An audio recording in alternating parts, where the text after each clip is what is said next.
PathPilot Quick Tips. Tooltips are now a helpful feature especially for newer users of PathPilot. It's enabled by default on the Settings tab. There's a Show Tooltips. Now the tooltips are handy when you mouse over an area, like say I don't know what the single block button does. It pops up and explains everything that I need. As soon as I move the mouse, it disappears. So hopefully not too obtrusive. It is kind of handy as well because the content is not always static. If I don't remember what exactly tool 8 is, I could go to the Offsets tab and dig through the table and look for tool 8, or with tooltips, I can just hover over tool 8 and it looks up tool 8 for me and shows me what tool 8 is. So there's a number of areas in the UI that has that dynamic nature. I think you might find that handy.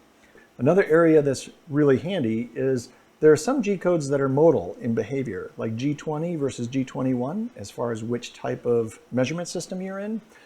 We show you what the codes are down here, but if you hover over them and you have tooltips enabled, we actually look up what those are and display that information for you. And if you're still confused a little bit about one, like let's look at G20, I can go to the Settings tab. This table here shows all of the G-codes and what they mean, but if I hover over a particular one, it'll actually even explain it further in most cases. Even if you're an expert user and you turn tooltips off, if there's an occasional time that you want to see them, you can hold the Shift key down and then move the mouse over the area that has the tooltip.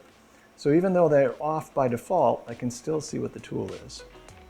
Thanks for watching. Subscribe to the channel here and watch more videos up here.